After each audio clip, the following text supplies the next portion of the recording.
Hey, good afternoon, baseball fans. This is Gorgo 2005, welcoming everybody to the channel today.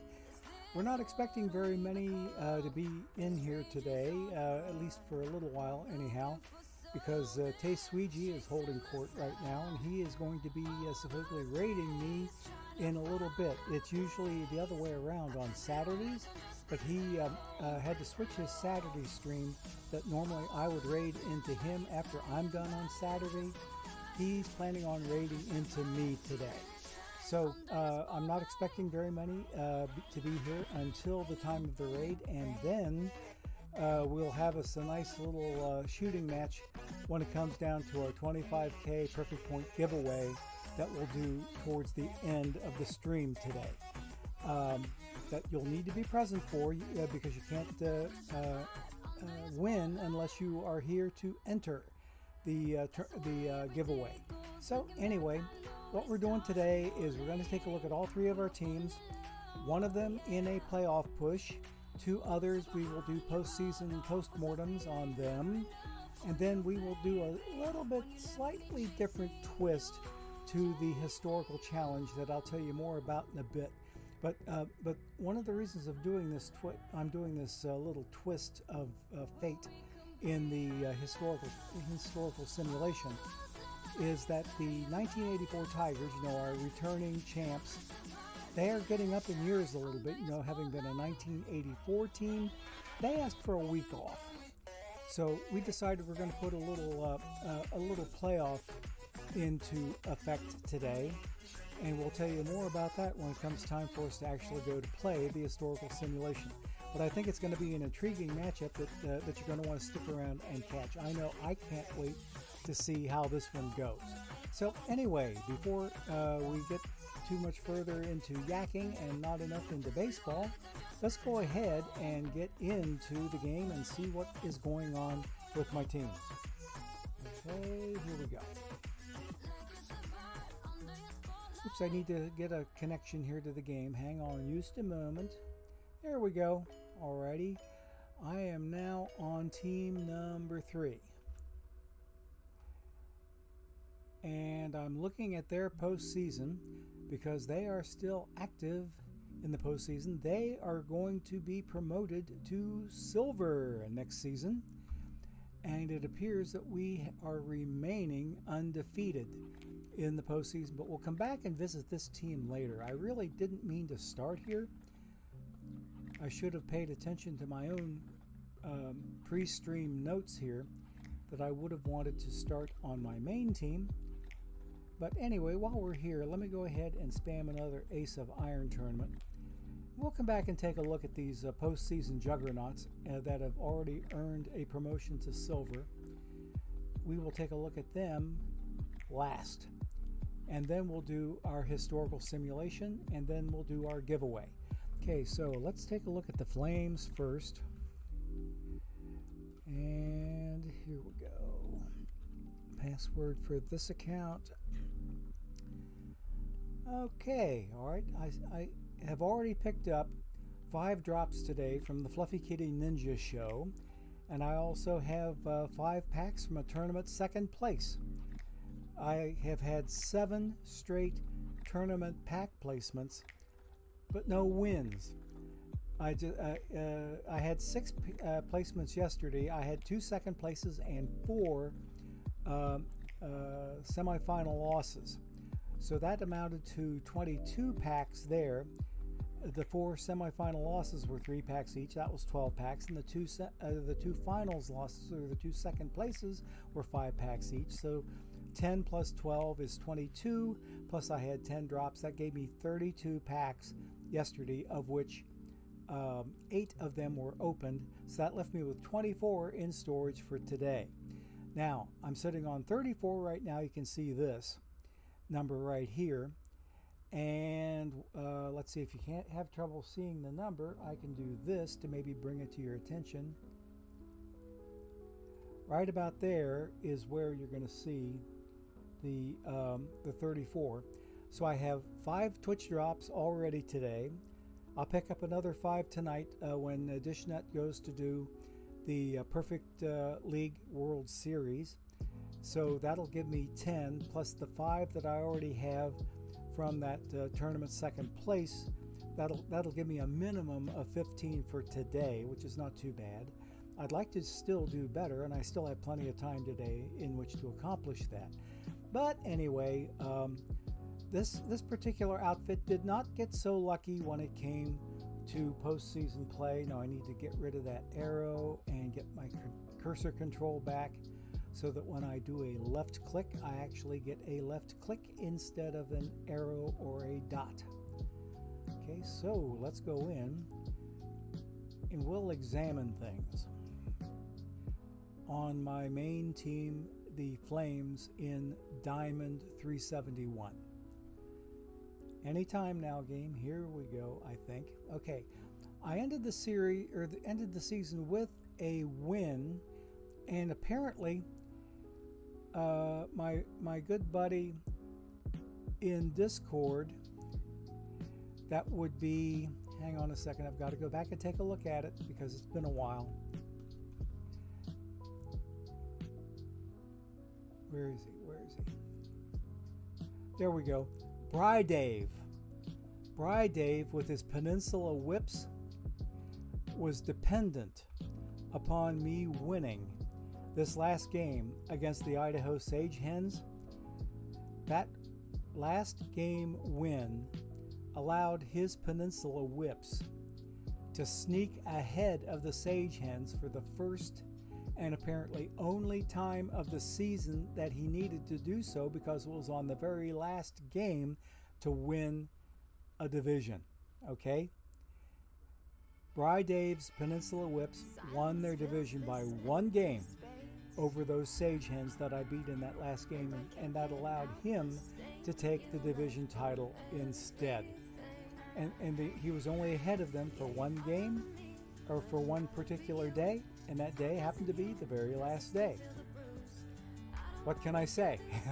So I'll tell you what though, Dave, if you haven't figured it out already, the bill is already in the mail. So and believe me, I'm expecting handsome payment for the task or the favor that I did for you. Okay, just kidding, of course. Doesn't cost you a dime.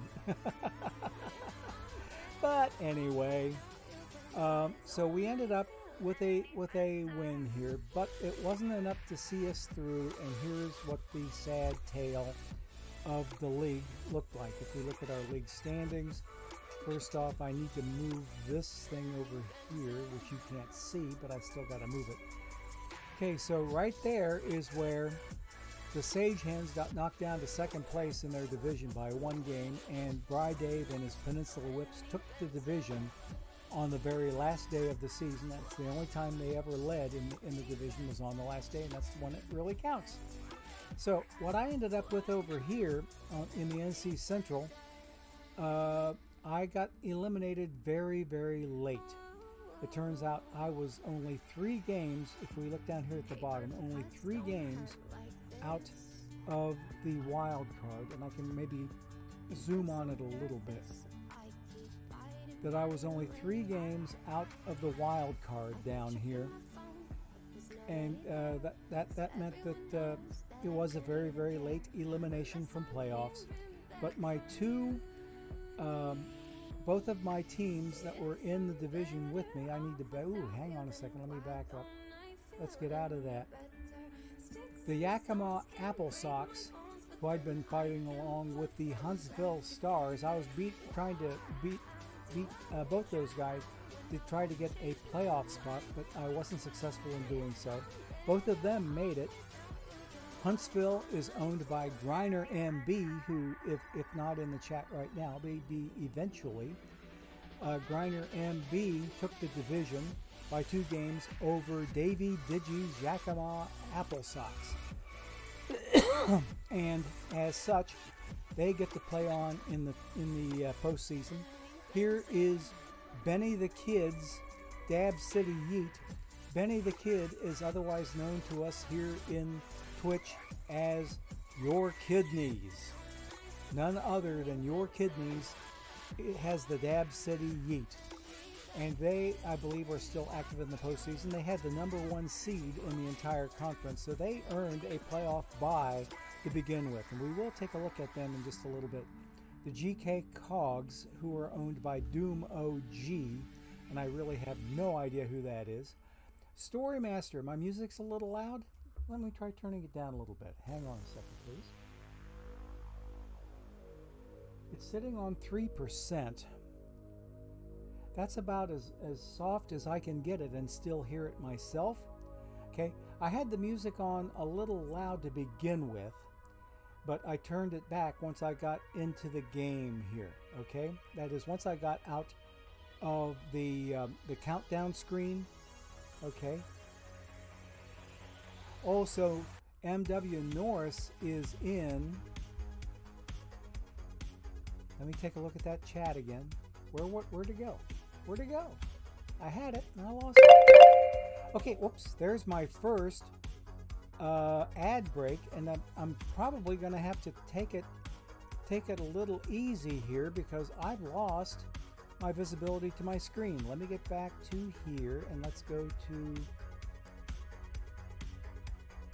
this. Something's really crazy afoot here. Okay, there we go. Oh, that's what I had to do, was get rid of that. Okay. Alrighty, now, once I got rid of that one thing, I was in good shape. But in any event, we're going to go ahead and take our first ad break, so please be hanging on. I'll be reading chat now that I've got the screens fixed.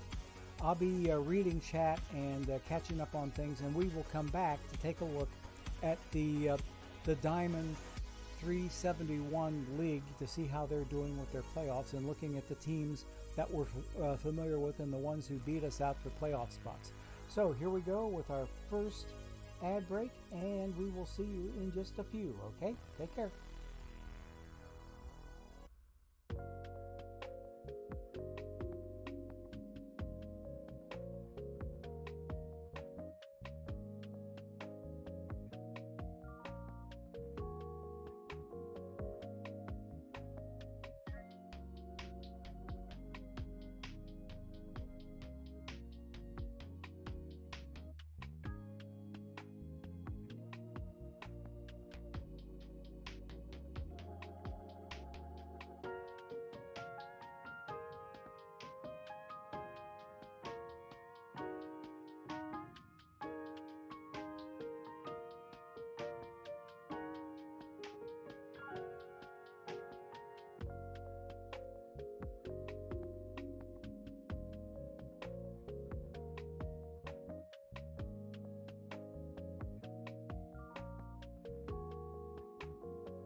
Okay, gang, we're back. I was busy catching up on chat while you were watching your ads. Hopefully, Story Master, my music is a little bit more palatable to your listening taste. And Mr. W. Norris, good luck in your conference final. Hoping that you do well there and you can move on to the World Series. And you're going to be doing playing against the team that was one game behind you, I suppose, from your own division, I'm guessing. But anyway, let's go ahead and let's take a look at our postseason here on Diamond 371 and see who's doing what right now. So if I go all the way back to the Wild Card Series, here are the Yakima Apple Sox, and these are my two division mates right here. The Yakima Apple Sox got beat in the best of 3 series by the division-winning Huntsville Stars. So Yakima will be spending next season in Diamond with me. The GK Cogs knocked out the Josian Rowers. The Jacksonville Beach Seabirds, they knocked out the Brazzaville Blockers. And the Troy Haymakers took out the Idaho Sagehens. That's in the Wild Card Series. And what do we have here? Hey, Tay Sweegie, thank you so much for the raid. I hope you had a great stream. I got to catch a little bit of it, and it looked fantastic. So, anyway, welcome Raiders. Welcome everybody. We're glad to see that you're here. we're talking over Diamond 371 and what is going on in the channel right now. So thanks again to Tesuiji. You got to return my usual Saturday favor, one day later than usual, but Sunday is as good a day as any for a raid, and I'm tickled pink that your audience came in to join us here. Okay, so anyway, we are looking at Diamond 371, and we're going now to the Division Series. The Troy Haymakers took out the one-time Diamond champ Wash Park Rangers. So the Troy Haymakers are moving on to the conference finals, and the Jacksonville Beach Seabirds have taken their division series against the Peninsula Whips of Bry Dave. So Bry Dave's going to be back in Diamond with me. So these two teams, Troy and Jacksonville Beach, will be meeting in their league championship series. And take a look here. Your Kidneys' Dab City Yeet will be moving on to their conference final against my division's Huntsville Stars that belong to, oh gosh, Roonies. I can't even remember now who their owner is. Huntsville. That frosts my shorts that my old fart memory is so poor right now. But Huntsville is, they're moving on. They're going to play Your Kidneys' Dab City Yeet in the conference finals. Let's bring in the next sim, and we'll continue on with our look at the playoffs in my Diamond League.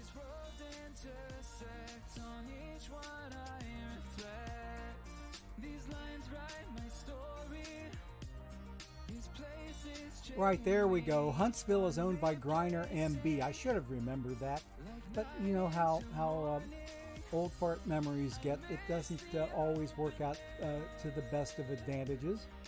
So here we have the Dab City Yeet currently getting beaten by the Huntsville Stars 2-0. So Griner MB is leading Your Kidneys 2-0 to see which team of these two will make it on to the Diamond 371 World Series. Over here, the Jacksonville Beach Seabirds have a similar advantage over the Troy Haymakers. And if I have my memories straight, let's go all the way back here to the wild card series, because I think Jacksonville Beach is a wild card team. Let's take a look here. No, they're not. They were a wild card team technically, but they were a division winner. They were the number 3 seeded division winner over here in the American Conference. So as such, they had to play a wild card round, but they still were division winners. That's taking nothing away from Jacksonville Beach. They are riding the wild card magic, apparently trying to get into a Diamond World Series. Now back to the playoff tree. So they are leading the Troy Haymakers, who by the way are managed by another familiar manager, DNT19. Okay, we see those Haymakers in bronze tournaments quite a bit. So DNT19, looks like you're on the short end of that playoff stick, and it looks like we have two different wild card teams that have ridden the magic all the way through to their conference final. So both of these teams are wild card round survivors, and they've made it all the way to the last round before the World Series. That means by default that one of these two teams, both of them wild card teams, or wild card round winning teams, even though Jacksonville Beach is a division winner, that they're trying to ride the wild card magic all the way to the World Series. There will be one wild card round team in the World Series. Dab City Yeet won a division, Huntsville won a division, and they were the top 2 seeds in the league. So, that is in our conference anyway, the national conference. That on the NC side, they were the top 2 seeds, so they earned playoff byes to begin with. But Huntsville right now has the upper hand, and Griner MB is trying to hand Your Kidneys' Dab City Yeet a knockout punch, leading the conference series 2 games to zip. So this will be interesting to see how this plays out, but I don't know if we're going to be around long enough to see it all. So let's get out of here. And I don't think I have any tournaments to look up on this account because we've already been through a long-standing tournament that got me 5 packs for a second place. So there's nothing here that's been running long enough to really be of interest. So I'm going to jump out of here. Then let's go take a look at team number 2, my Wildcats, who are in silver.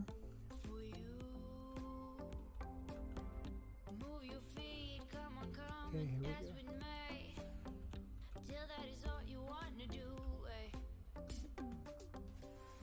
Okay. Oh, hey, I won a tournament. Hot doggies. Okay, that means I got 5 packs over here. And I'm up to 21 packs. Good, good, good. Okay, so let me start spamming some Iron Best of 5s over here. Because it's been a while since I took a look at this number 2 team to even make sure I was caught up on my tournaments, and I wasn't caught up. But I did win 5 packs in the meantime, which was a nice little twist. Taking me up to 21 packs. That's 21 packs that I've won only since yesterday's pack rip. So some from tournaments, some from purchases, some from mission rewards.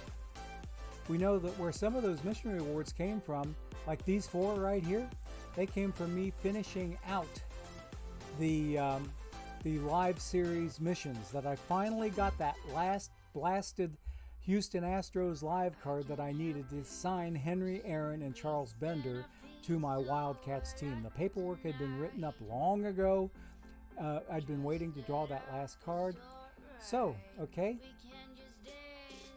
Oh, Ryan Schroer, haha, warming up for the giveaway. Good for you, buddy. Okay, haha. Nothing to enter just yet, but you will be in there eventually. Tranquil Hill Farms, THF. Good to see you, buddy. Haven't seen you in quite some time. So, thank you for coming in. We're glad to see you. Are you still on the road, good sir? Because last I heard you were somewhere out in the western part of the U.S. Is THF back home in Indiana, or are you still out west? Just curious, okay? Because I know I haven't been able to catch your streams lately because of the trip you've been on. So, anyway, we'll wait for an answer from THF. And let's see, my Wildcats ended up 83 and 79. We needed a little bit better ending to the season, but here's what we ended up doing. We needed a little bit better season ending to get into the wild card. I'm on the Wildcats team, but I'm looking at the wild card down here. I ended up only 1 game out of the wild card round, okay? 1 blasted game. And these guys up here were responsible for knocking me out a little bit. But if you take a look back here at my home screen, I was playing my division champ West Virginia Black Bears. If I had won 1 more of those 3 games that we played, I ended up taking the first game. I lost the second game, and I also lost the third game, but they edged me out 3-2 in the season finale that ensured that I would get relegated to the Pines, and all I had to settle for was Silver League survival. So I will be back to fight another day in silver, but the good news is the next team we're going to take a look at will be joining my Wildcats in silver by virtue of the fact that they have succeeded so far in the playoffs. But anyway, here's what we had here. We've picked up 21 packs since yesterday, which I find to be utterly amazing. Let's take a look at our transaction history and find out where those packs came from. I got 7 of them from recent tournament action, so that was nice. Then there's 1 that I bought. There's, another 2 that I got from a tournament. There's another 1 that I bought, so we are now up to 11 packs. 11 packs since yesterday's rip. There's 12 packs. And, okay, then I got some more stuff back here. And there's 2 more packs, so we're up to 14 packs, I think. Whatever. I believe the rest of the packs that I had were purchases. or mission rewards, probably more likely mission rewards, because I had those top 4 packs. If you look at the distribution up here, these top 4 came from mission rewards. 2 diamond packs from earning Henry Aaron, the historical pack from earning Charles Bender, and the silver pack was from, I think it was a build a lineup mission that I completed, and got a silver pack out of that because I unlocked a silver card, a silver build a lineup card. So that's where that particular one came from. So we're tickled to be sitting on 21 packs, but I'm not going to be opening them today. We're doing nothing with packs today. We are going to be just looking at the teams and doing an historical simulation and the 25K perfect point giveaway at the end of today's stream. So I think we've pretty much exhausted things here. Let's jump out and see if I can maybe spam another Iron Best of 5 if I have the opportunity, and not really yet. I've got 3 more teams to sign up here before I can do that. Let's go take a look at my one and only playoff push that I have running, and that is on my currently bronze but soon to be silver juggernauts. And I can spam an ace of irons, so let's go do that. There we go, do that. Okay, now we're fully spammed on tournaments on this account. Now let's go in and see what my playoff team is up to. Because the last I saw, we had won a division series that ensured my promotion to silver. I had to win my division series, and in fact it wasn't just a win. I swept my opponent and made it into the conference finals. So let's see. It looks like right now I am undefeated. I should be up in my conference final now 2-0. Let's take a look at the postseason coverage and we will see it. Here I am over here. I am leading the Fort Collins Groove Jedi, which is kind of a cool team name, I think. Leading them 2-0 to see who is going to go on to the Bronze League World Series. Now, my Juggernauts, if you look at them closely, they are the only one of my 3 teams that's actually won a World Series. Up here, next to their J logo, you can see that they won a Stone League World Series. They're the only one of my 3 teams that has actually won a World Series. My Diamond Flames have been in a World Series, but got beat 4-1 by the NAFO fellas. So we almost made it to Perfect League, but not quite. And since then, we've been hoping to get into playoffs. We've been to playoffs 2 or 3 more times since then, but I haven't been lucky enough to make it onto the World Series. So anyway, looks like in my postseason, 1, 2, 3, 4, 5 wins in a row. I'm currently on an off day against the team that I'm currently playing, and that is back up a bit, and get to here. The Fort Collins Groove Jedi. There we go. I see that FC, and I want to say Fancher Creek, but that's one of the opponents I had in my Diamond League. So I have FC out the wazoo all over the place. I think there was another FC team that came in there other than Fort Collins or Fancher Creek. I can't even remember who they are, but they had an FC in their logo, and they were easy to get confused with all the other FC teams. Alrighty, so anywho, we're leading here 2-0 and looking fairly nice. And we'll be playing perhaps against the Tucson Raiders, who are also leading their conference final 2-0 over the Quebec Nationals. So yeah, as one of the top 2 league seeds on the AC side, I had the pleasure of getting a bye in the wild card round. I did not have to play the wild card round. I went straight to the division series, and that's when I took out these Nashville Sneeders. Okay, I beat them 3-0. I swept that series, absolutely swept them, and I got a nice little 500 perfect points for the sweep. So that was cool to see. But anyway, that's about all we can see here, except we have picked up since yesterday a nice 14 packs. Some of those were from mission rewards. I think maybe a few of them from tournaments. We can look at our transaction history and try to determine where our packs came from. There's a purchase right there. 2 more purchases. There's another purchase. We're up to 4 so far since yesterday. There's another purchase. We're up to 5. We're up to 6. We're up to 10. Okay, so it looks as if we basically bought all of our packs that we needed to buy. Let me see here. We're on page 3 now. Oh, I'm in the quick selling card, so I'm not going to bother looking to see where all my packs came from. I just rest assured that I picked up 14 legitimately and didn't steal them from anybody. At least I hope not anyway. So that's what the Juggernauts are doing, and they are on the receiving end of all my good wishes for a good playoff run. And we've already ensured our trip to silver next season. Okay? We have about 11 minutes left until our next ad break. We're not going to be ripping packs today. Alrighty, hang on just a second. Let me get out of here. And okay, yes, we are on a travel day. We're getting ready to travel out to Fort Collins, Colorado. And nothing really new here. Alrighty, so let us move on and get back to see my main team.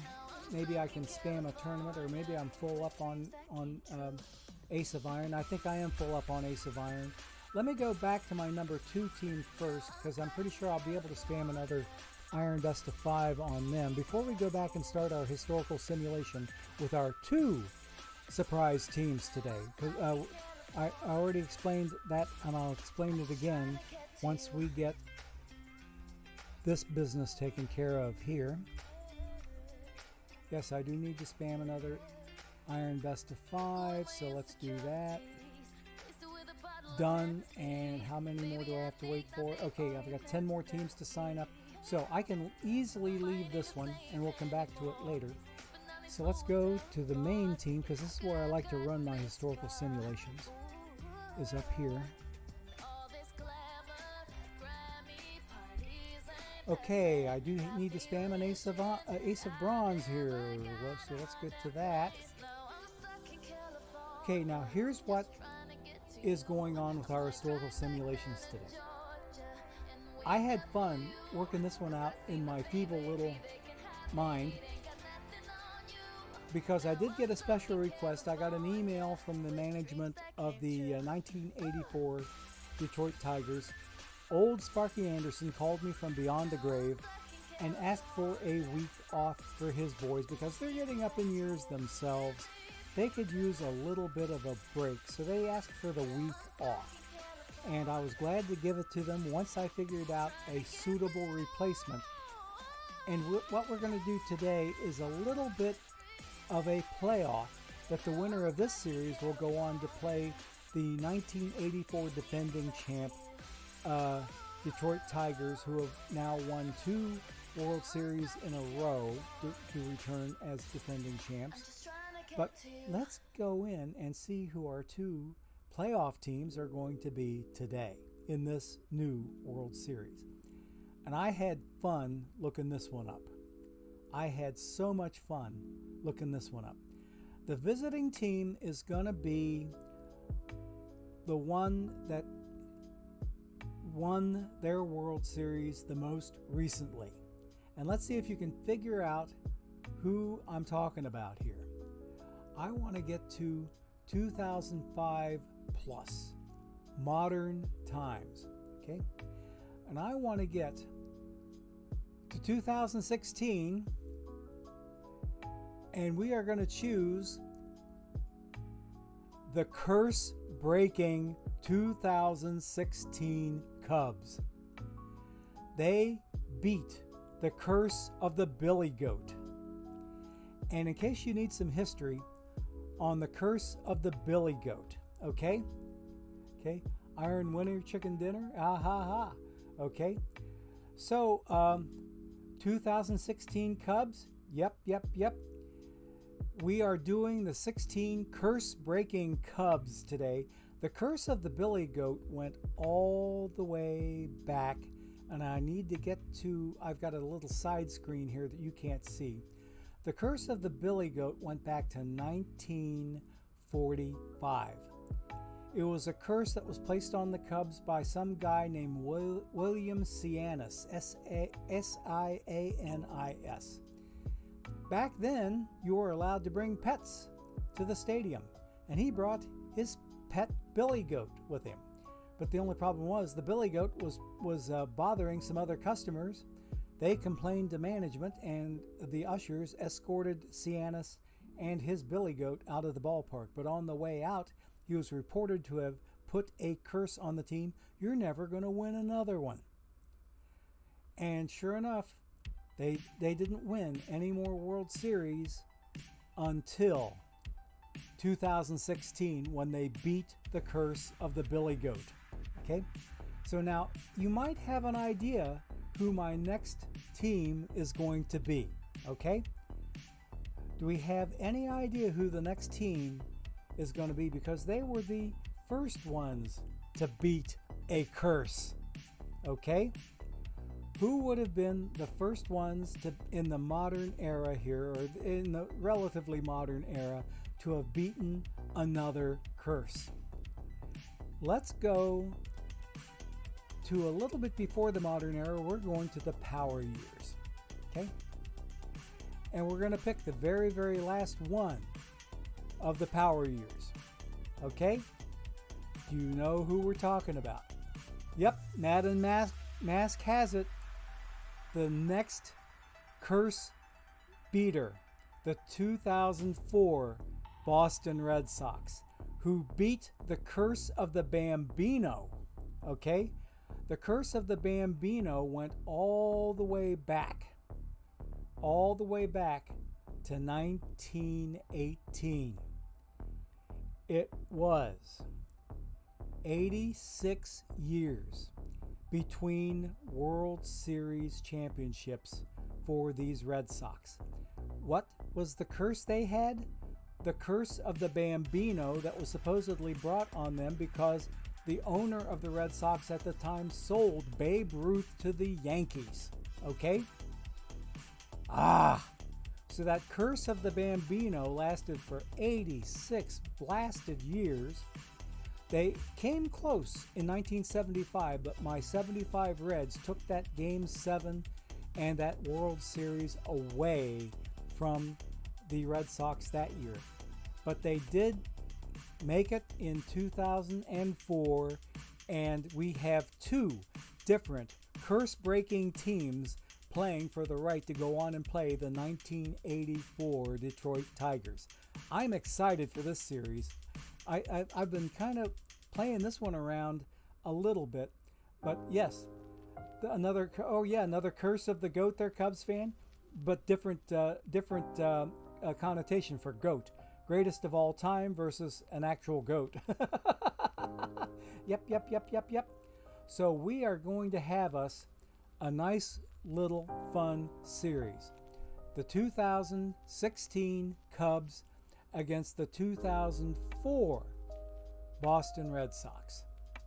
There we go. And we're going to go with the 2004 settings. I'm taking the settings for the home team, and we are not going to enable injuries. Okay, we're taking injuries out of the equation, and I'm going to try my best not to click on anything when it comes to actually playing out games. I don't want the AI losing control of anything.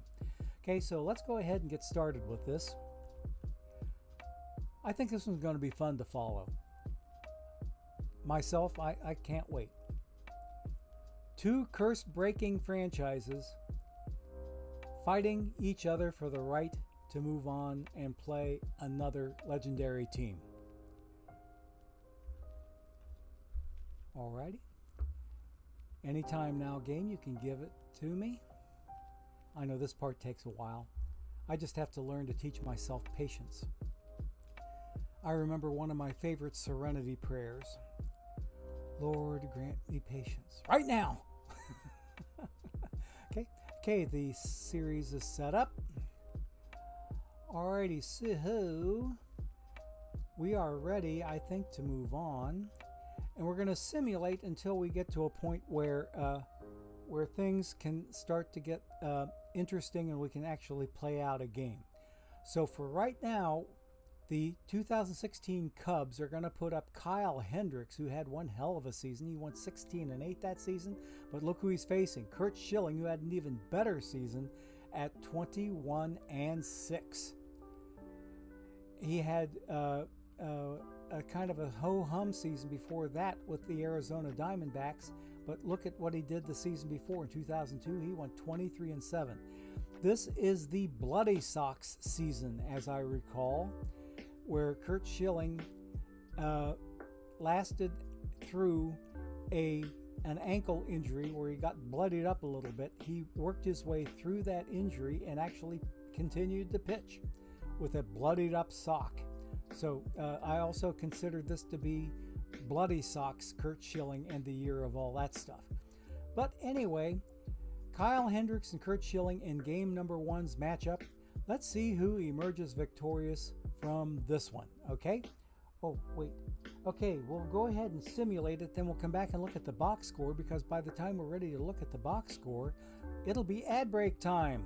So let's see who wins this first one, and it is the Cubs, 11-0. They laid 11 runs on Curt Schilling. Holy moly. Ooh, was that butt ugly. Yikes. So, the 16 Cubs are leading in this World Series 1-0, and we're about ready to have our second ad break. You'll hear the alarm any second now, like about... See there? I called that. All right, so let's go ahead and take our next ad break, and then we'll come back and look at the box score of game 1. Here we go.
Okay, gang, we are back and we are into the box score, and here's where you get to see the good, the bad, and the ugly truth of what happened to bring out this 11-0 shellacking. Look at that fourth inning for the Cubs. 8, count them, 8 runs. Not pretty at all. We see from the box score news item here that Kyle Hendricks went 8 innings, no runs, on 6 hits, and got 10 Ks. Ooh, baby. Not a bad little score line or storyline for Kyle Hendricks. But in the meantime, Curt Schilling only lasted 3 innings. Gave up 7 hits, 6 runs, all earned. He didn't get a single out in that 4th inning. He did not get a single out in that 4th inning, and 6 of those 8 runs that came across were his responsibility. And the other one here, I believe it's Ramiro Mendoza. Okay, Ramiro Mendoza gave up the other 2 runs in that fateful 4th inning. And then the other 3 runs, to add insult to injury, came in the top of the 9th. So that's where the 11-0 came from. They got all their scoring done in 2 spates, 8 runs in the 4th and 3 runs in the 9th.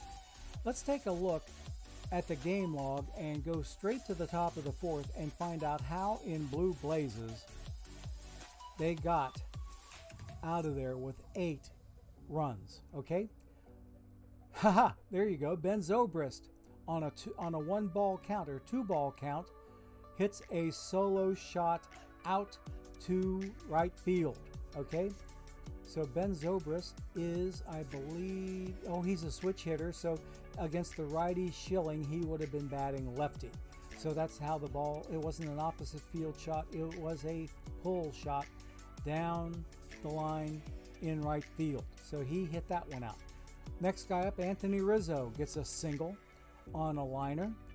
On the first pitch that he sees, he lines it, looks like right up the middle to center field, okay? Or kind of like in between, like over the second base bag, but leaning towards right field ever so slightly. Okay, then Chris Bryant is up there on a 1-2 count, hits a double down, it looks like the left field, center field gap. He hit it into the gap at 106.2 miles an hour exit velocity. He just killed that thing and moved Rizzo to third. So they're sitting on second and third with nobody out. And remember now, Schilling did not get a single out before he gave up, or that is, put the people on base that were responsible for the 6 runs that he was on the hook for. Okay, so the next guy up gets a single. Wilson Contreras hit him a single that scored Rizzo. Bryant went to third. David Ross on his first pitch, and David Ross, by the way, who is the current manager of the Cubs and used to be a catcher for my Reds, but he hit his own single and brought Bryant home, and Contreras went to second on that play. So the next guy up, holy crap, Jason Hayward, a 3-run Johnson to the right center gap, over the wall and gone. 433-foot blast. So now we got Mendoza coming in, and there's where the score is now 6-0. That's where they brought in Mendoza. Okay, he got the first guy up was Addison Russell, who hits an 0-2 double into the right center gap. Okay. Oh, no. Okay, yeah. He did. Into the right the left center gap. Okay, my bad. I was looking at Jason Hayward's home run, not Addison Russell's double. But he hit it in the left to center gap for a 2-base hit. Then we have Kyle Hendricks, the pitcher, who bunted over to third Addison Russell and got thrown out at first in the process. Dexter Fowler, the leadoff batter, is now up, and he gets himself a single that scored Addison Russell.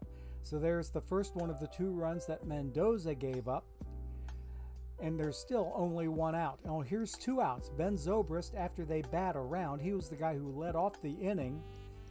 He flied out. We now have 2 outs. Rizzo gets up.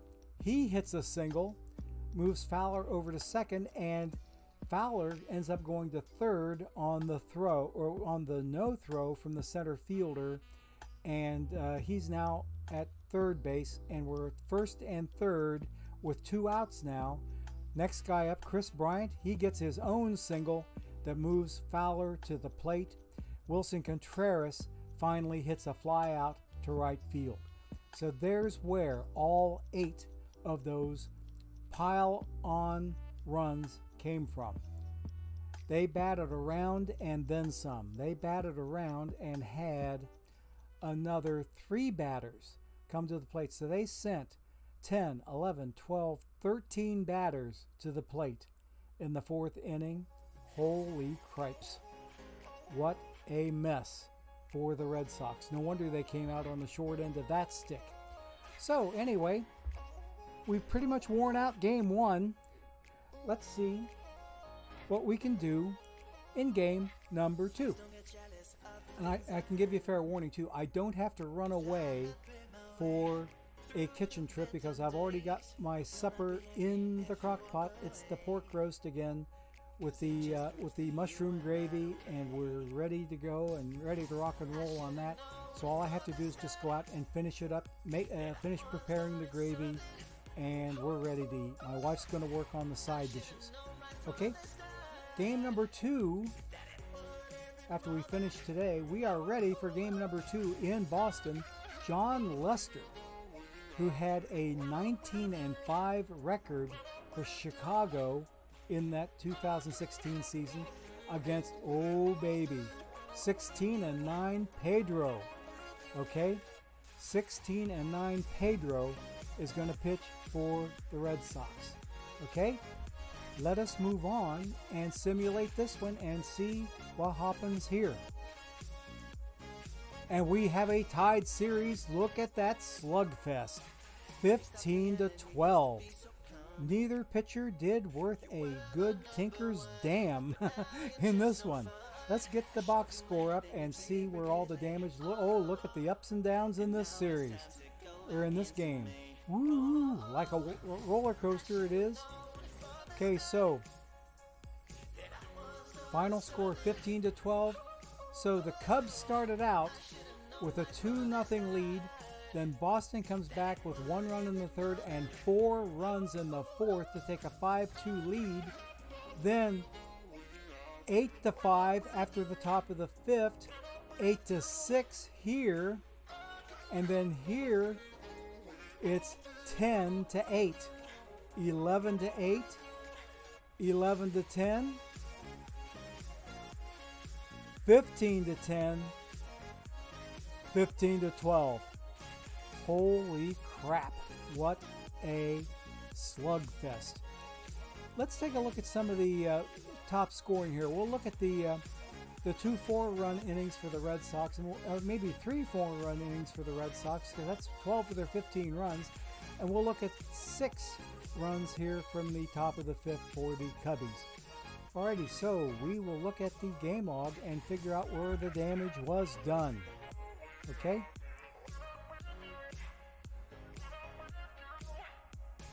Top of the 4th. Oh, okay. Bottom of the 4th. Here we go. Oh, baby. Looky down there what I see off the bat of Johnny Damon. Strikeout to the leadoff batter, Veritek. Then Bellhorn draws a walk.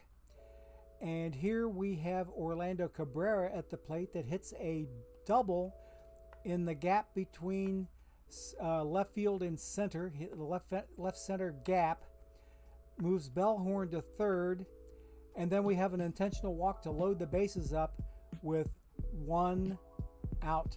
Okay, Pedro Martinez gets up there, he strikes out swinging, so with 2 outs, the leadoff batter Johnny Damon comes up, and what does he do on a 3-2 count? He hits a salami.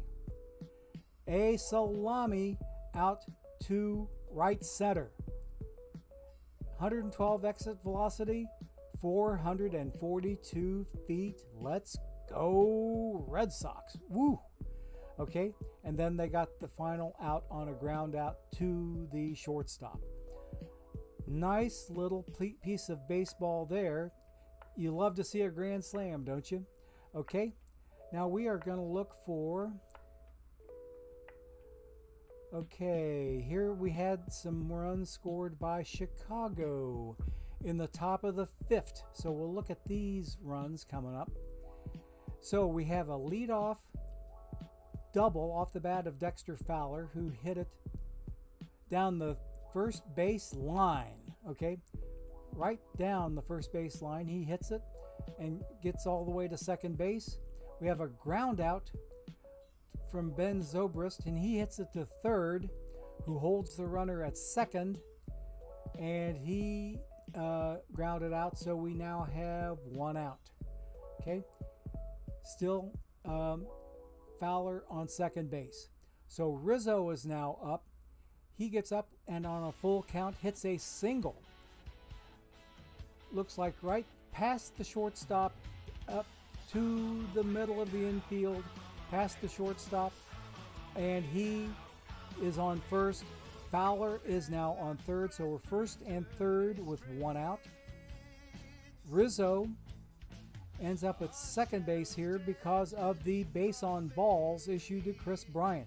So the bases are loaded, all the ducks are on the pond with only one out here in the top of the fifth. So Contreras gets up and flies out to center field, but not deep enough apparently to bring home Dexter Fowler, or else he would have tagged up and tried to score. But here, David Ross, the current Cubs manager and former Reds catcher, draws a bases-loaded walk. And, oh man.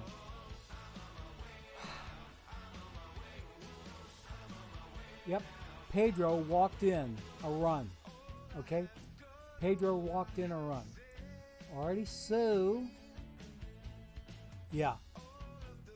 And the next man up is going to be, they brought in Mike Timlin at this point, okay, who's one of the hottest cards right now in Diamond. His historic card is kicking ass in Diamond leagues all over the place, okay? Mike Timlin has a good card in the game right now. So Jason Hayward's the next guy up. What does he do? He hits a double on a 2-2 count that went out to the gap between left and center, okay? Scoring is Rizzo. Scoring is Chris Bryant. David Ross to third. Next guy up, Addison Russell. He hits a single of his own between, let's see, that would have been a little bit of a blooper between left field and center field, okay? So, or not really a blooper, but a line drive that landed in the gap between 7 and 8, but they held him to a single. David Ross scored. Hayward comes around third and manages to score on the throw from left field to home plate. So that brought all of those runs in. We got 2 more runs in. And Javi Baez, on the first pitch he sees, hits a single down into right field or left field. I'm sorry, right field. I was right. 9 is right. Okay, hits it into right field, falls in front of the right fielder, and Russell goes to second. Throwing error on E9. That would be the right fielder. Oh boy! And what happens? Addison Russell comes all the way around to score on that 2-base throwing error, courtesy of the Red Sox right fielder, okay? So, Baez went to second on the throw.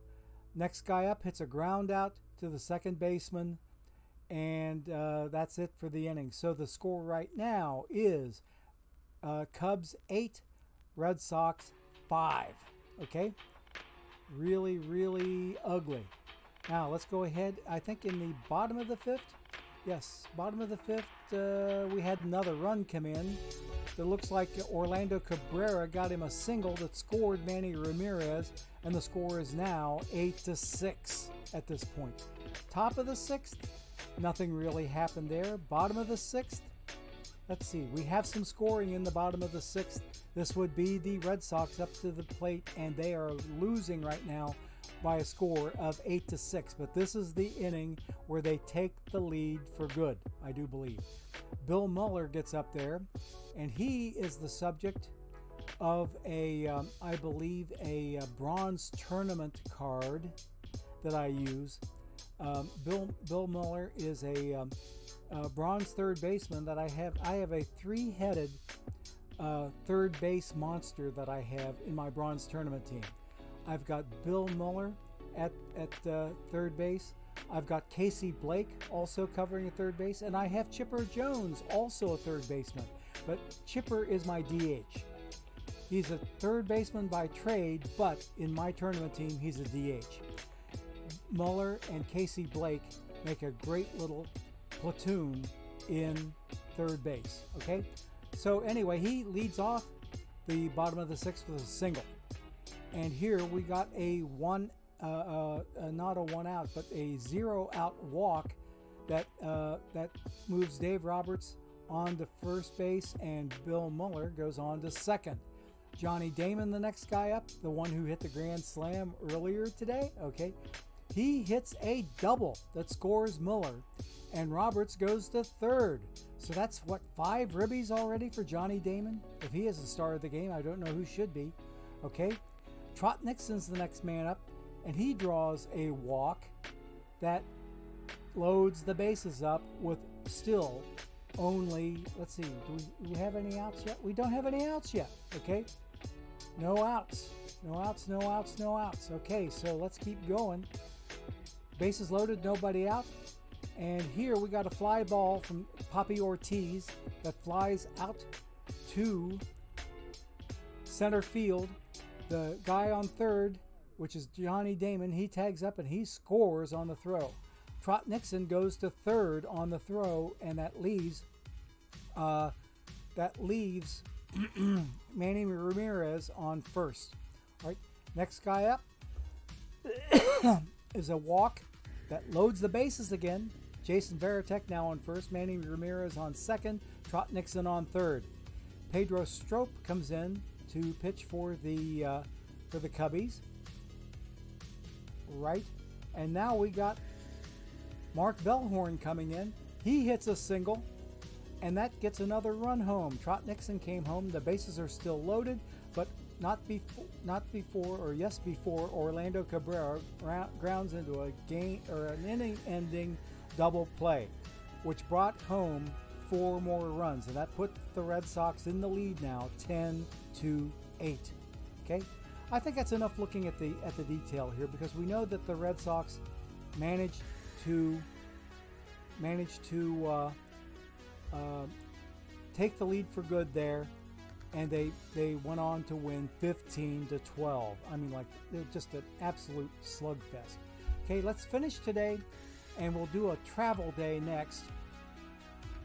And we are ready to play Game 3 in Chicago, and there is, before his long tenure in Cincinnati, and he's still part of the Reds organization, one of my favorite players, Bronson Arroyo, is coming in to pitch for the Boston Red Sox, and we got Jake Arrieta pitching for the Cubbies. Arrieta had an 18-8 season that year. Bronson Arroyo didn't do too badly. He came in 10-9, which is a little better than 500. So he's really kind of a streaky pitcher, as I'm sure that Boston fans would agree, and I'm pretty sure Cubs or Reds fans would agree as well. Anything new in the chat here? People checking out their points? Okay, if you want to, you could use the Magic 8 Ball and try to predict a winner. I'll try doing it myself, okay? Because I just instituted this one yesterday. Let's see, will Boston win this World Series? Okay, and I'll get an answer from my 8 Ball. My Magic 8 Ball says, oh, wait a minute, I didn't do it right. Let's try that again. I had a semicolon in there. And that messed up the question. Okay, will Boston win this World Series? And the Magic 8 Ball says, my sources say nope. Cubs fan 23 Steve, I think you might be cheering at that particular answer. Well, let's see how this comes out. Let's see how it comes out. So right now it's tied up 1 game apiece, and we are now playing in Wrigley. 3 games in Wrigley. So let's go ahead and simulate this one and see who our Game 3 winner is going to be. And it's the Cubbies winning in Wrigley by a score of 6-2. Okay, we have about 7 minutes left before our next ad break. I think we'll have time to look at the box scores.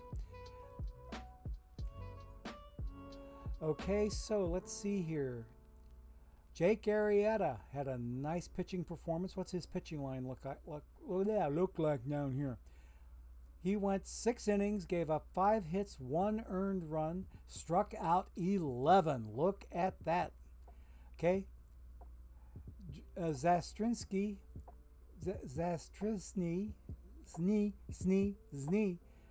pitched a couple of innings of 1-run ball.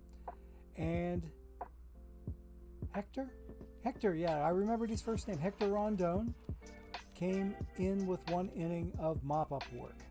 Okay, so Rondon did not do too badly. Zazdrizny, I think I said that right, didn't do too badly, but Arrieta with the standout work there.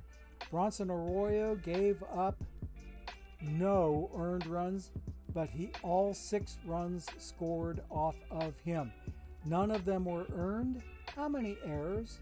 Only 1, but that 1 error must have been a backbreaker for the Red Sox. Let's see what we got here. There we go. The second baseman. Who was the second baseman? Mark Bellhorn committed the error that caused all of those runs to score in the 6th inning. Holy crap. Let's go ahead and take a look at the game log in the 6th inning and find out where those 6 runs came from. Bronson Arroyo, I believe, deserved a better fate than that. To give up 6 runs and none of them earned. Ouch. Ouch. Ouch. Ouch. Bottom of the 6th. Here we go. Okay, we have a fly out from the leadoff batter, Ben Zobrist, flew out to left field. Next guy up on a 3-1 count draws a walk. That's Anthony Rizzo. Then Chris Bryant gets up. Rizzo stole second base. And then Chris Bryant draws a walk of his own. So we have him on first and second now with 1 out. And Wilson Contreras reaches on an error on a dropped throw from the from 5 from the third baseman. 5 is not second base. That wasn't Mark Bellhorn. Ooh, it was the third baseman. I can't remember who the Red Sox third baseman was. But anyway, Rizzo goes to third, Bryant goes to second, and Contreras on first. Bases loaded with 1 out. David Ross gets up and flies out to left field. So the bases are still loaded with 2 outs. And the next man up, Jason Hayward, on a 2-2 count, hits a single. And it looks like he hits it between third and short out to left field. So that scores Rizzo. Bryant to third, Contreras to second. The runner from third tries to score, and he does on the throw from left field home. So Chris Bryant came in to score also. So 2 runs came in. Rizzo and Bryant came in to score on Jason Hayward's single. Then we have us another single from the next guy up. Addison Russell hits a 1-2 pitch for a single. Let's see, 6S, that would be down the third base line. I'm sorry, like closest to the shortstop, actually. Closest to the shortstop, and hit it into left. It turns out to be an infield hit. That's what it was. It was hit to the shortstop, but he wasn't able to turn the play over. And we have men now on all 3 bases again, and still now only 1 out, I believe. Javi Baez on the first pitch he sees, hits a single, scores Contreras. Jason Hayward rounds third, goes home, and he is safe as well. So the Cubbies have 4 runs now in the inning. Okay, and take a look here. Here's where runs 5 and 6 came in. Dexter Fowler hit a triple on a 2-2 count.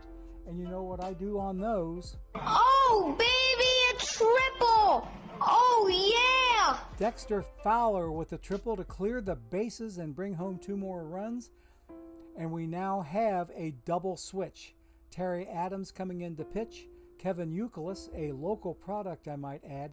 He is a graduate of Sycamore High School, which has several communities that feed into it. One of the communities is Montgomery. Another one would be Blue Ash. Then there's Sycamore Township.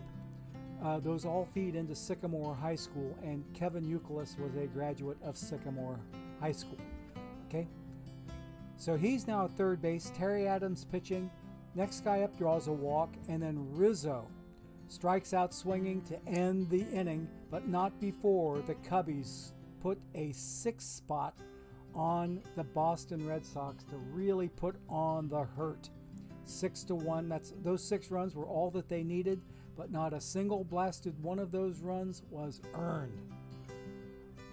Sad state of affairs for the Red Sox that they gave up 6 unearned. So who was the third baseman that committed the error? I need to go back a little bit. See if I can go back to the boss. Okay, to the, let's see here. Can I do this? Can I do this? Where's this going to take me? Where's this link going to take me? Okay, it does take me to the box score. Okay, the third baseman. Oh, Bill Mueller. Oh, I should have remembered that. Bill Mueller was the guy who committed the error that allowed those runs to be possible. If not for that, they would be out of the inning. Okay? Alrighty, sad state of affairs for the Red Sox. They are now trailing in the series 2-1. So we are ready to finish today, and we have a little less than a minute till our next ad break. Let's simulate this game, and let's see who wins game number 4 at Wrigley. Okay?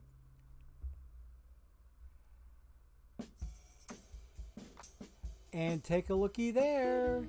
The Cubs are now leading this series 3-1, and I think the Magic 8 Ball has a good thing going for it. I asked it if Boston was going to win the series.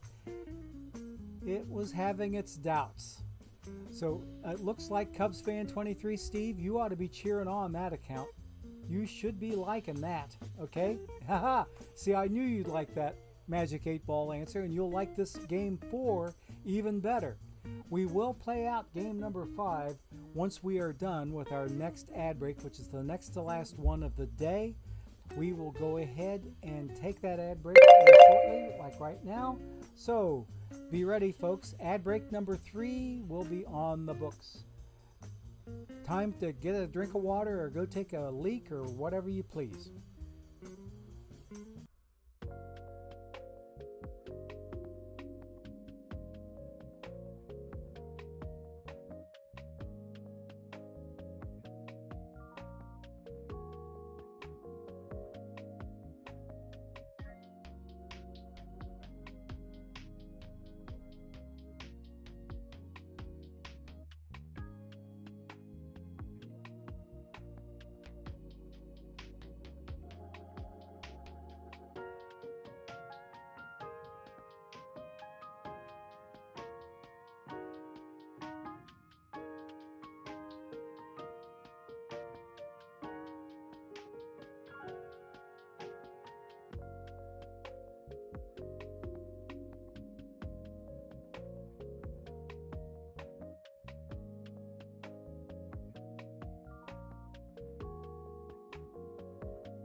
Okay, gang, we are now back, and we are ready to play game number 5 that could be the deciding game for the Cubbies. They are leading this World Series 3-1.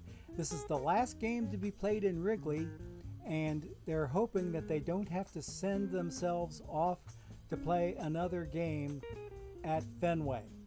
If they win this game, they get to stay home and they get to celebrate in their own clubhouse, which I'm sure they would love to be able to do, but Boston is going to try their damnedest to prevent that from happening.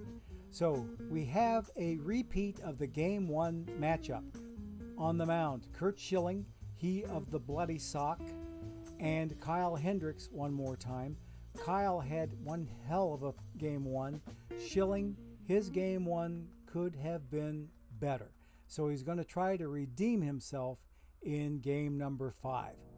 Let's go ahead and we will get ready to play this thing out. I'm going to make sure now that the AI is in full control as we move on here, and I need to make double sure that we are prepared to do just that. Okay, so we have computer AI all the way around, and everything else is pretty much on autopilot. So let's go ahead and get ready to play us a ball game, and the Cubbies are hoping to finish out this series. But Boston is going to try their best to keep it from happening. The series of the Curse Breakers is going into possibly a deciding ball game here.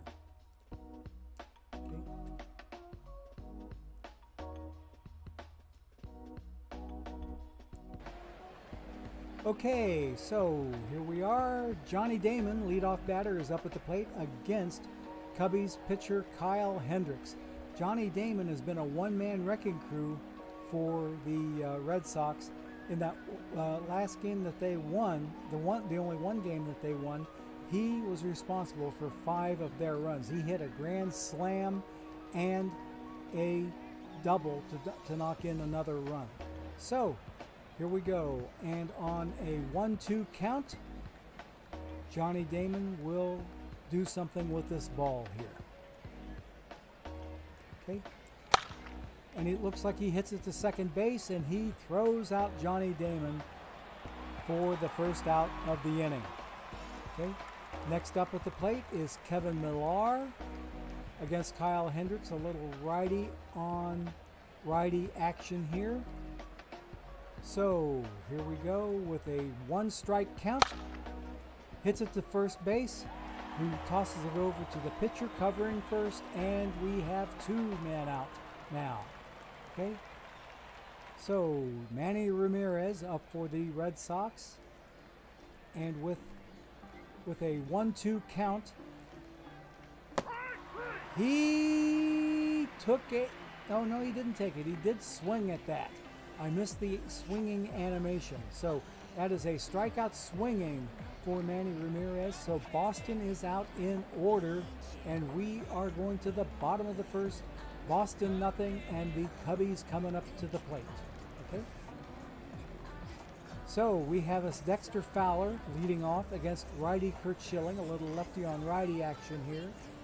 And with a 1-1 count, Schilling throws it, and there we go. Okay, nice. So we have 1 out already. Dexter Fowler grounded it to first base. The first baseman Poppy Ortiz, who tossed it to Schilling, covering first, and Dexter Fowler is out number 1. Batter number 2 is going to be Ben Zobrist. And with a full count, strike 3. He struck out swinging. Okay, so already Curt Schilling is starting to give a hint that he's maybe pitching a little better than he did in game number 1. Okay, let's go ahead and go on to batter number 3, which will be Anthony Rizzo. All 3 lefties up against the righty Schilling. And here we go now with a full count. And he took ball 4 inside. So we have us a runner on first base with 2 men out. And we are going to bring to the plate the cleanup batter, Chris Bryant. Righty on righty action here. So let's see what happens on a 1-strike count. Rizzo hits it deep. He hits it deep, but not deep enough. Center fielder caught the ball on the a little bit short of the warning track. Johnny Damon hauls it in, and after 1 complete, it is Red Sox nothing, Cubbies nothing. Top of the second coming up. Okay, David Ortiz. Poppy is up at the plate, lefty on righty. So let's see what Poppy can do for his team on a 2-ball count. Hits it to second base, throws over the first, and the first baseman is covering, and we have 1 man out. Okay, so we're ready for our next batter, Jason Baratek. More lefty on righty stuff, and let's see how he does on a 3-1 count. Oops, he hits that one fairly deep, and it is gone. 406 feet over the ivy-covered wall in right center, and the Cubs are facing a 1-0 deficit to the Red Sox, who are trying to send this series back to Logan Airport and in Boston and play Game 6 in Fenway. So that's what they're hoping for. Let's see if they get their wish. But right now, Red Sox aren't looking too badly. Okay? Alrighty. Anything going on in chat? Okay? Alrighty. Nothing new since the 8-ball predicted that Boston was not going to win. So we'll see. Okay, the Cubbies continue to play the field. Mark Bellhorn, the second baseman, is now up for the Red Sox, and with 1 out and a 2-2 count. Strike 3. He swung and missed. Strike 3. Not even close to being a strike. Ha ha! So the artificial intelligence says. Okay, with 2 outs now and 1 run in, Orlando Cabrera at the plate, righty on righty here. And on a 2-ball count, that's going to fall in for a single. So he's sitting on first base now with 2 men out. That ball fell in. So with 2 outs and a man on first, we have Bill Muller up at the plate, the guy who committed the fatal error in the prior ball game that basically allowed Bronson Arroyo to turn into not just a losing pitcher, but a badly losing pitcher. Okay, let us move on now with a 1-strike count. Cabrera hits it. 2 left, lazy fly ball, and Contreras hauls it in. We are through the inning, but not before Boston pulls ahead with a 1-0 lead on the home run from Jason Varitek. So after 1.5, it is Boston 1, Cubbies zilch. And we're coming into the bottom of the second. So we continue on. Wilson Contreras, the guy who just caught that last fly ball in left field, is up at the plate. And with a 1-1 count, he hits it and it falls in for a single to straightaway center field. So the leadoff batter is up, and he is on first base courtesy of a leadoff single to center. Okay, we are ready for the next batter, and that's going to be ex-Red catcher and current Cubs manager David Ross up at the plate, trying to do some damage with Wilson Contreras on first base. And with a 1-2 count, strike 3 swinging. Ooh. Ugly strikeout, okay, on one of Curt Schilling's patented splitter fastballs, okay, so we keep on moving. 1 out now. Contreras still on first, and we have now Jason Hayward, who's done quite a bit of damage himself in this series. He might be a candidate for series MVP. Let's see how he does at the plate now with a 2-2 count. Strike 3. He struck out swinging. Ouch, ouch, ouch. And it looks like Schilling threw a really mean slider that got Hayward really fooled. And he didn't look good on that pitch at all. So with 2 men out and still the man on first base, Wilson Contreras, Addison Russell is now up at the plate.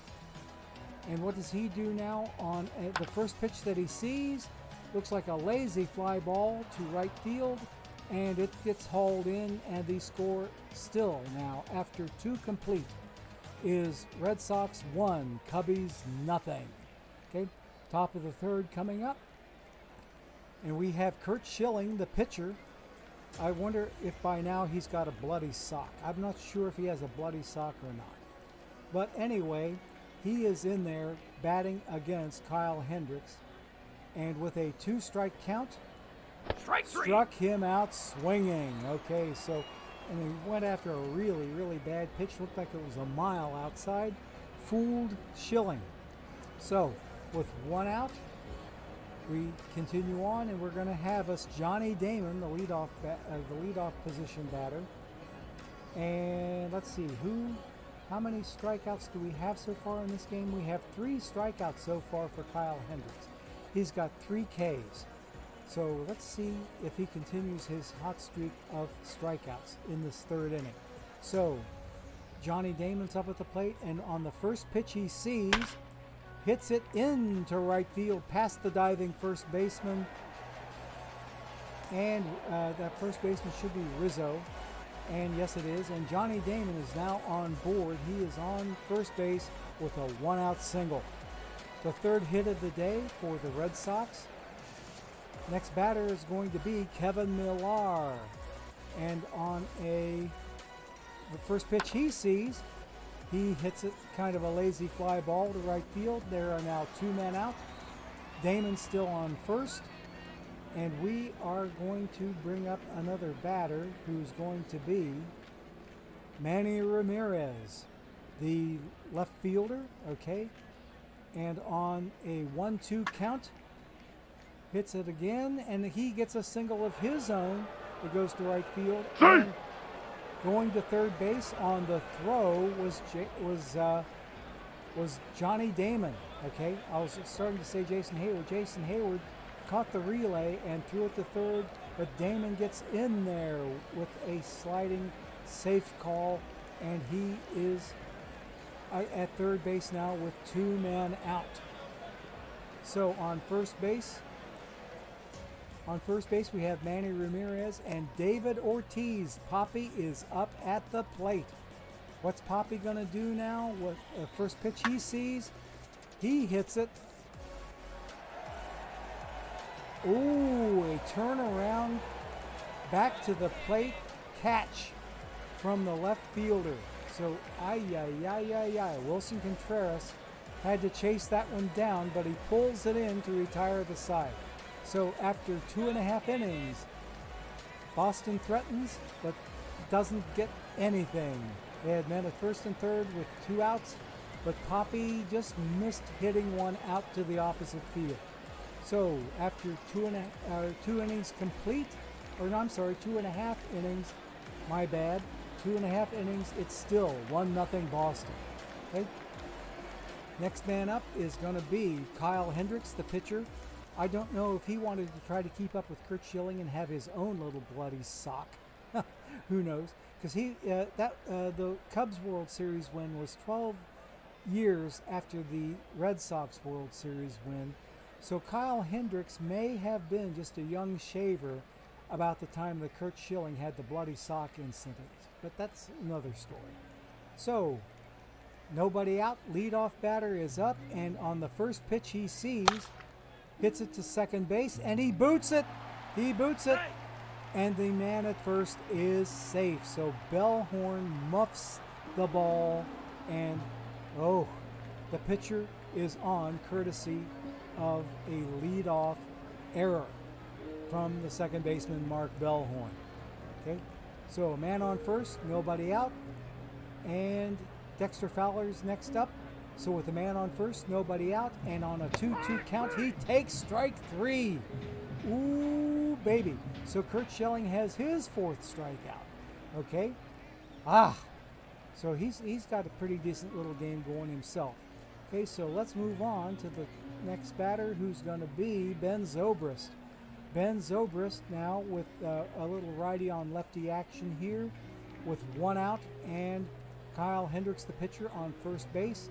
And on a 2-2 count, he hits it to the first baseman, who throws it to second to get the force out, and the runner got the shortstop off balance, and he couldn't get the throw off to first base. So now with 2 men out and the force out at second base, we have man at first base, Zobrist, with 2 outs now, and Anthony Rizzo up at the plate. So Anthony Rizzo with a 1-2 count, hits it to short, and he muffs it. 2 errors on the Red Sox infield put men at first and second base with 2 outs right now. the defense is less than stellar.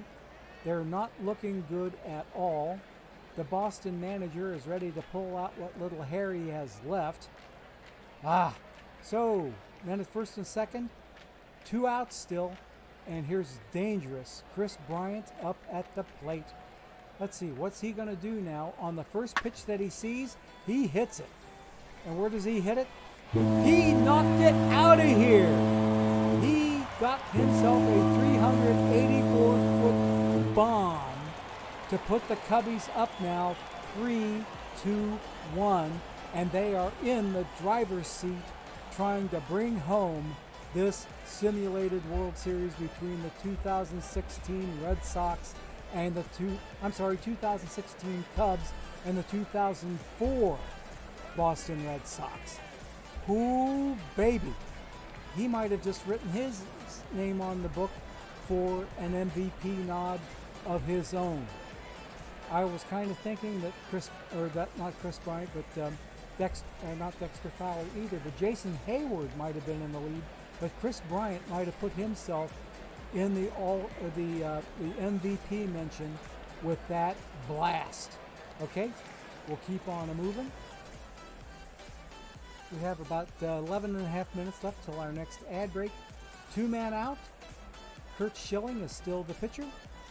So let's see now what happens on the first pitch that this batter sees.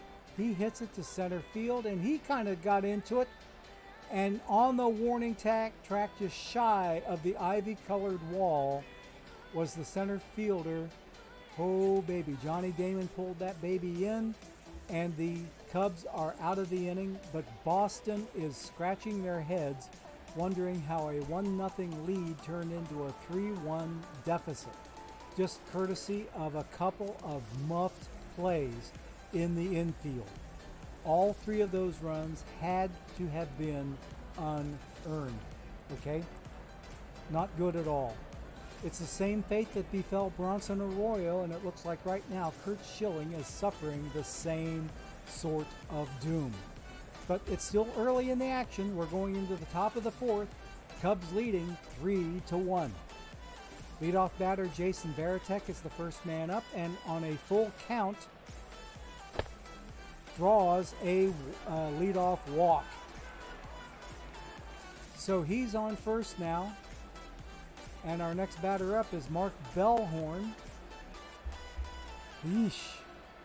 The guy who committed one of the 2 errors, sadly, that allowed all 3 of those runs to come across. So let's see what Mr. Bellhorn can do to try to redeem himself for his role. Strike 3. On a 2-2 count, he took strike 3 looking. Oh no, it says he swung and missed. Okay, chased a changeup in the dirt. There again, I did not see the swing and a miss animation. I need to take a closer look at those and see if I can catch them instead of making the wrong call on the announcing end. Okay, so let's go on to the next man, who's Orlando Cabrera, with 1 man out and a man on first.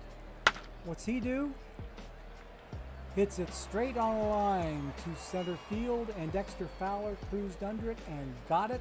Didn't have to move very much to catch that ball. So 2 man out, man still on first base, and we have coming to the plate, David Ross is behind the plate. Bill Muller is the third baseman. He did not have any errors in that last inning, that last half inning, but here he is up trying to pick his team up and see if he can make some noise for his Red Sox. So with 2 man out and on a 1-strike count, he hits it out, a lazy fly ball to left center field. Dexter Fowler pulls it in, and the Cubs have the 3rd out of the inning. So the Red Sox did not make but a little bit of noise. They got a man on first base, and that was about it. So anyway, let's go ahead and move on to the bottom of the 4th. Boston is still trailing 3-1. Okay. As we get close to the next ad break, I might think about jumping ahead in the game a little bit. Okay? Okay, so David Ross, the former Reds catcher, came up. So that's 2 walks now for Schilling. Ross threw a leadoff walk on a 3-1 count. He's on first base, and we are ready to see Jason Hayward up at Strike the plate. 3. Struck out swinging. Okay, now there I saw the swing and a miss. So Schilling has himself another strikeout, courtesy of Mr. Hayward. And now we got Addison Russell at the plate, righty on righty action. And on a 2-1 count, hits it towards right. Lazy fly ball hauled in by Kevin Millar, and we have 2 men out now, and the man still on first base. 2 outs. Okay, let's move on to Kyle Hendricks, the pitcher, up at the plate. And on a 1-ball count, he hits it to center field and right to... Oh, no. That ball fell in for a hit. Kyle Hendricks had that fall in. I thought it was going to get caught out there because it looked like the center fielder backed up a little bit. But backing up allowed the ball to drop. So anyway, we have him on first and second now with 2 outs. And we have Dexter Fowler up at the plate. The number 1 position batter, leadoff batter, is up. And what's he going to do? He hits it to left field, a nice lazy fly ball. It gets hauled in by Manny Ramirez, and a little bit of noise made by the Cubbies, but not enough to dent the plate. So after 4 innings complete, it's still 3-1 Cubbies. We only have a few minutes left until our next ad break. I'll tell you what I'll do. I'll take the ad break early, and while we take the ad break, we will go ahead and I will jump ahead in the game a little bit, and by the time you come back, we will see what the result of that jump is. But after 4 complete, the Cubbies still lead it 3-1. Okay, here we go. Last ad break of the day.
Okay, gang, we should be back by now.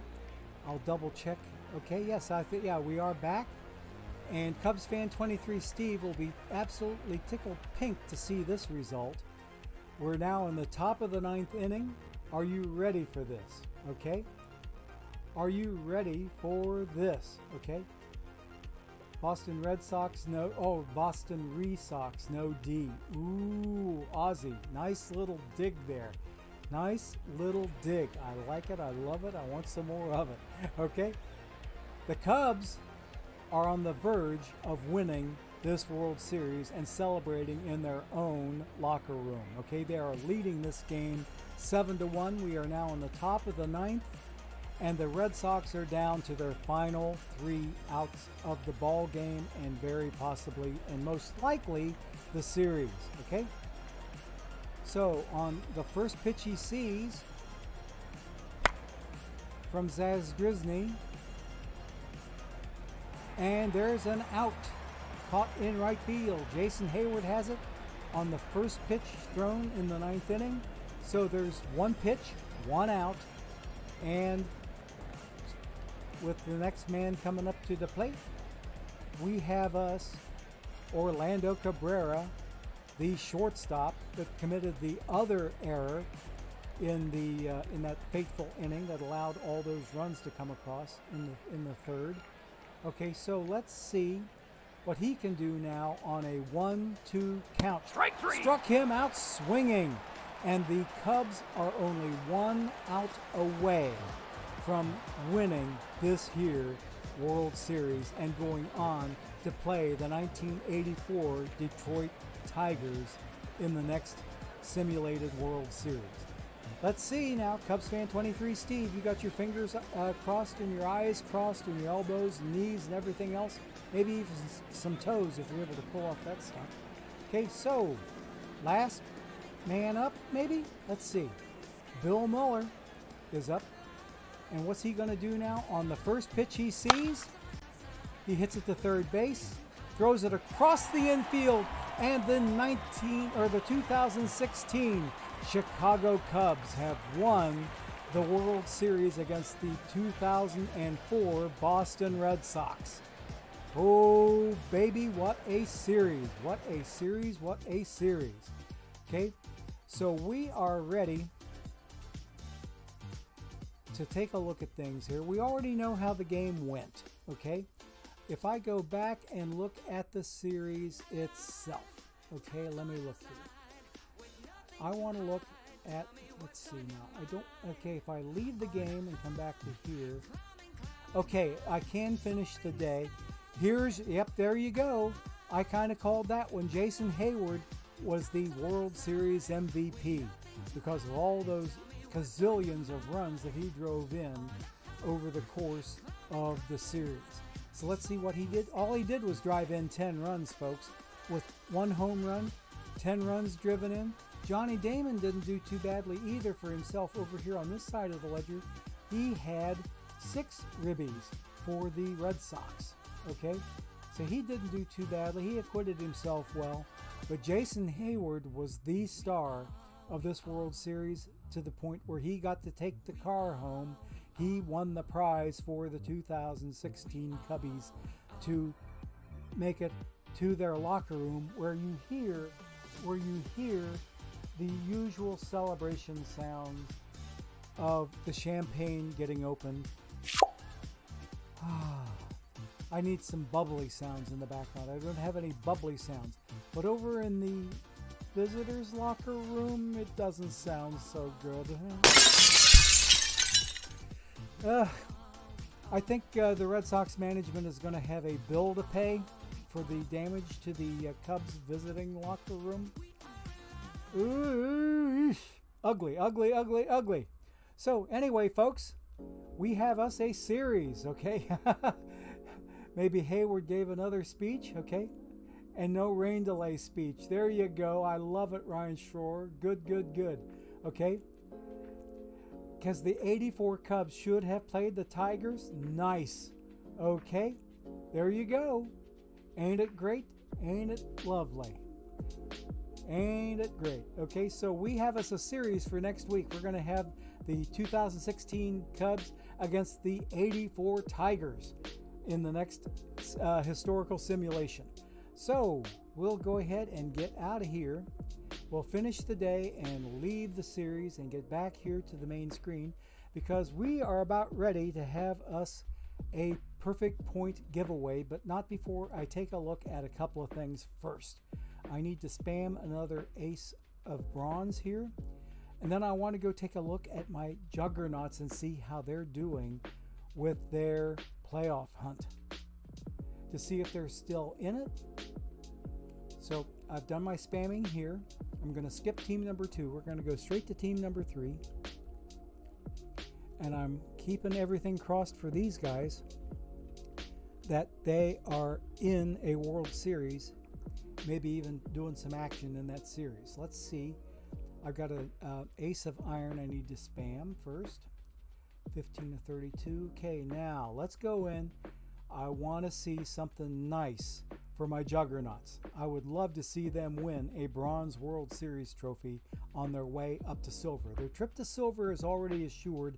They won their division series, so they are getting promoted.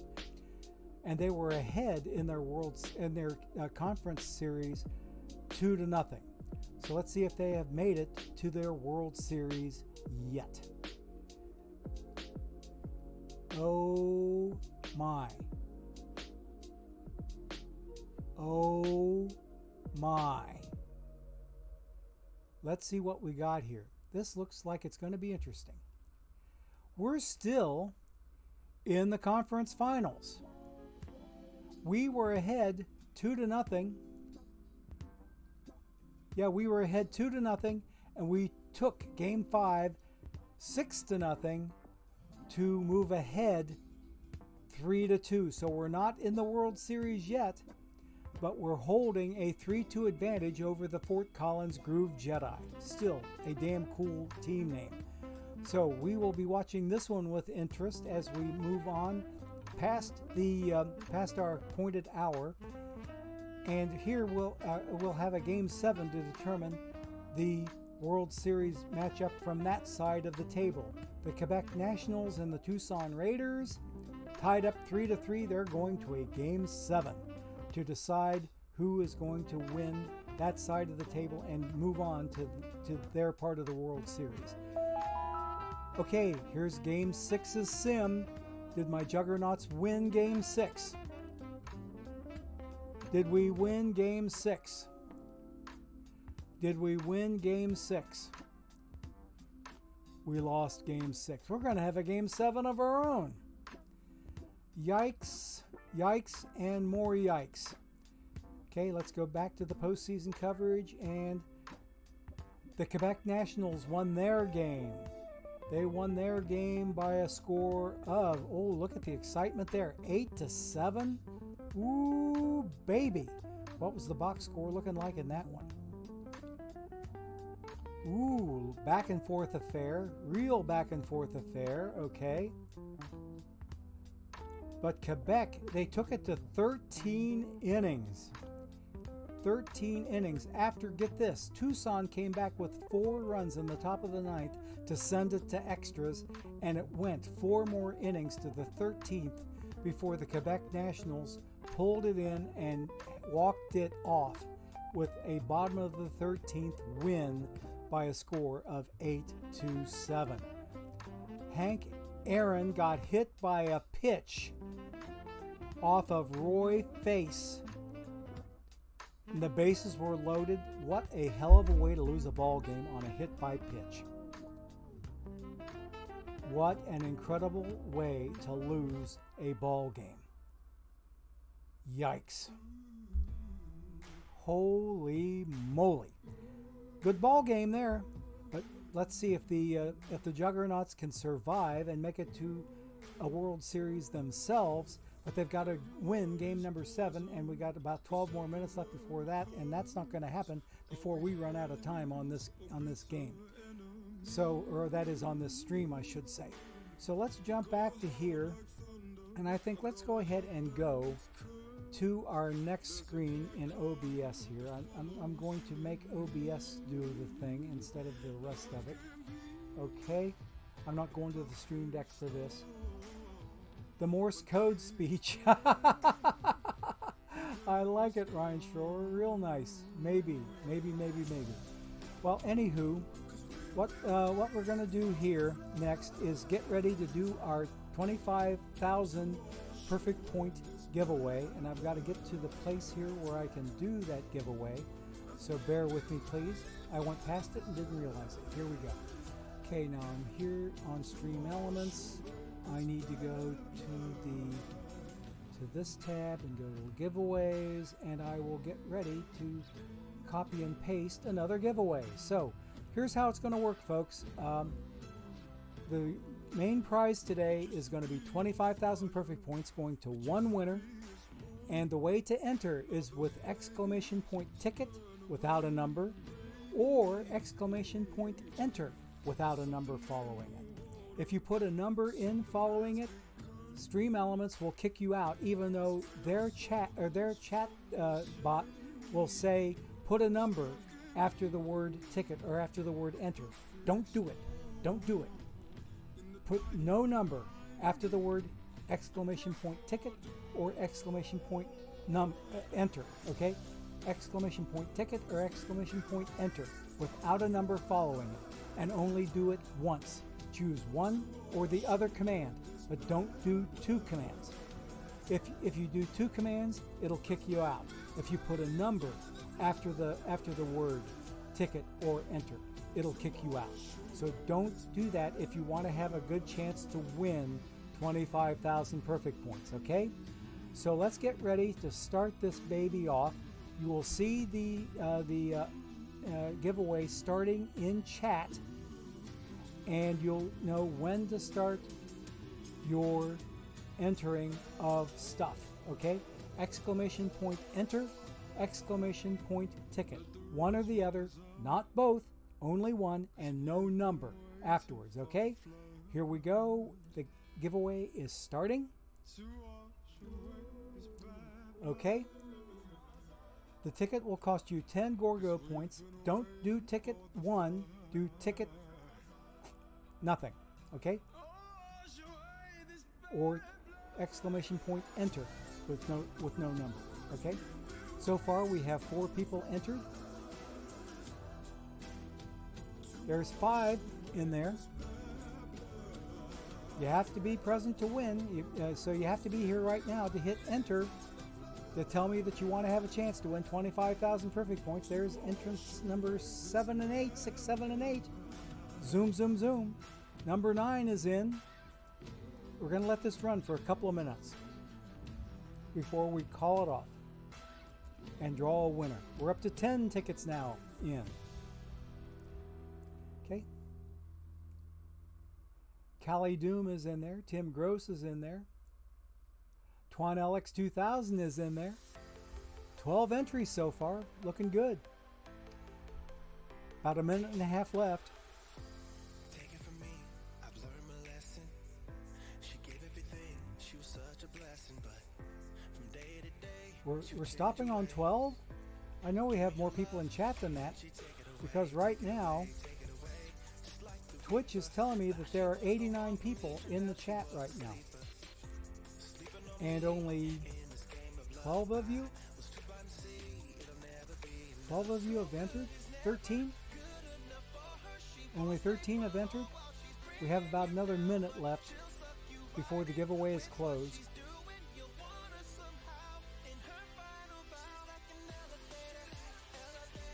$45 seconds left. Exclamation point ticket, exclamation point enter will get you in for a chance to win 25,000 perfect points.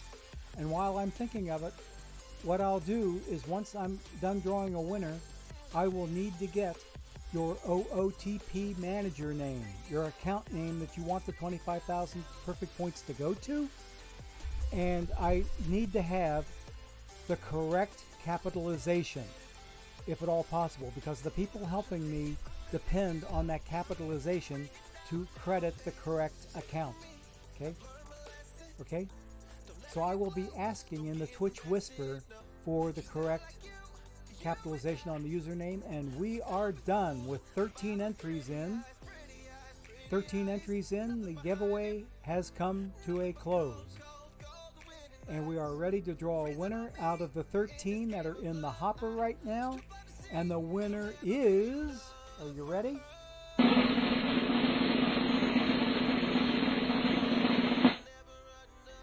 Twan LX2000. Congratulations, buddy. You have just won yourself 2,000 perfect or 25,000 perfect points. Ah, I was reading your name, not your number of points you win. Twan LX2000. Congratulations, buddy. You are our big winner today. So, I'm going to whisper you in Twitch, and I'm going to need to get the OOTP username, and I'll bet I know which one you're going to send your points to.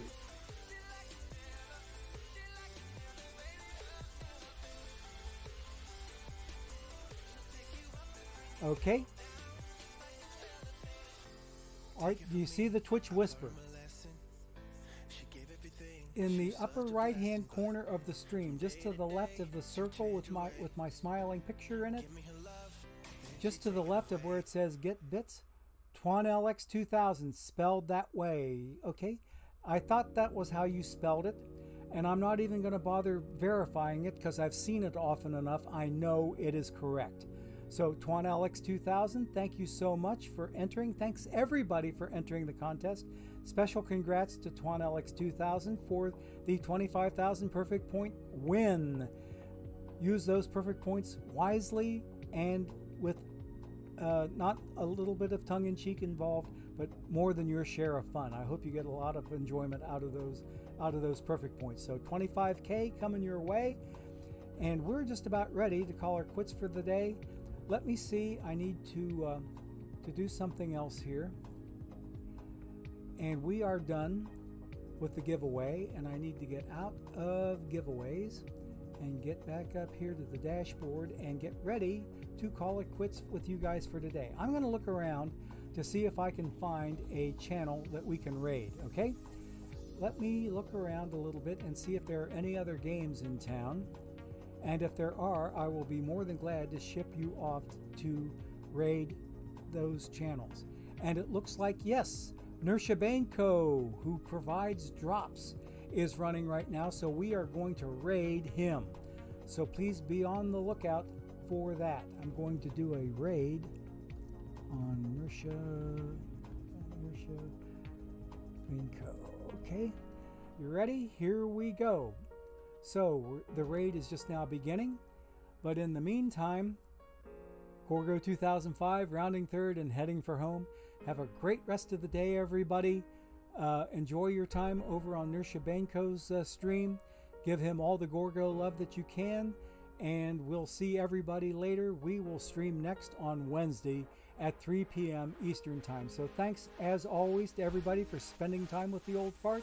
We will catch up with you all later, and thanks again one more time to all of you for being here. We appreciate it. Take care now. Bye-bye.